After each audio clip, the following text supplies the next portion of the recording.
So just like hinge from here, or like what do I do? And then squeeze from there. Squeeze. What are you hitting me with?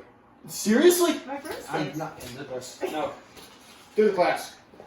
Alright guys, Tuesday, April 28th, we're going to talk about our buy-in if you have weight. So this pretty much can be done with anything. Dumbbell, kettlebell, if you have something light enough, because we're going to be doing some strict strength stuff. So your reps are probably a little heavy depending on what you have made it with.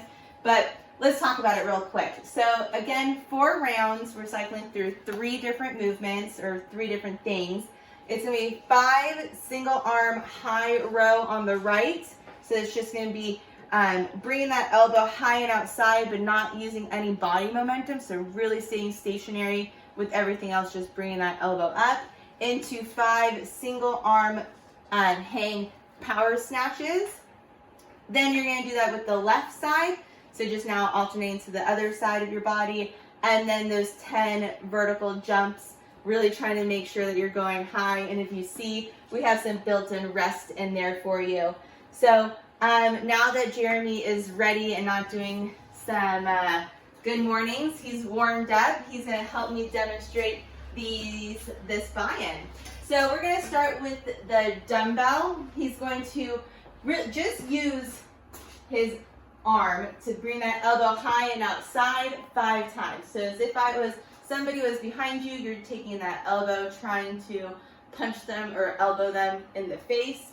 He does 5 of those. Well, first it's just one side. And then you're going into that power snatch. So you get to bring it from the hang. So it's just going in the middle of your legs, getting that hinge and getting that full extension, bicep to the ear, dropping underneath it. And then you'll rest for 15 seconds, going to the left side. So he brings that elbow high and outside, nice and straight, keeping that body stationary, and then going into little hinge and dropping under it, punching that bell up. If you have a kettlebell, it's going to be just a little bit different because it's an odder object, but still that first movement is still going to be the same. So keeping that bell nice and close, elbow high and outside. But then for that snatch, you're going to kind of like throw it out and then punch through that kettlebell. So you're not going to have these nice big bruises on your elbow or on your wrist if you're doing it right. If you get these bruises on your wrist, talk to us. We'll do a slow-mo video. It's kind of difficult, but you're hinging, you're bringing that bell close to you and punching your arm out. If your dumbbell or kettlebell is too heavy to do a stationary or high elbow row, you can use anything like laundry detergent, anything that gives you some weight, bringing that, again, elbow nice and high, keeping the body straight. Or if you have a band, you can go ahead and use that. So you'll step in it. There you go. Bring it across your body to provide that resistance and bringing that elbow high and outside, keeping that band nice and close. If you need more resistance, you can go lower or you can even step further into it. There you go. So that will be the first 2 movements. So you're going to do 5 on the left of the high elbows and then the snatch, 5 on the left with the snatch into then 10 vertical jumps. I'm sure he'll probably be able to reach the ceiling. I think I like it better when you did it.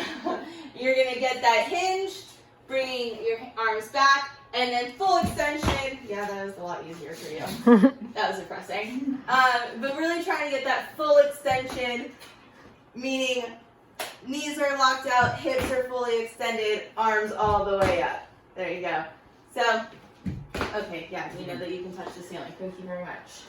So just to recap, excuse me, for those 4 rounds of that single arm, so 5 single arm high row on the right to the snatch, rest 15 seconds. Then you're going to go to the left, 5 and 5, rest 15 seconds, and then 10 vertical jumps. After that, you give yourself 60 to 90 seconds of an active rest, and then go back to it 3 more times. Tag us, post your stories, and later on we'll talk about this WOD that you have going on today. See you guys.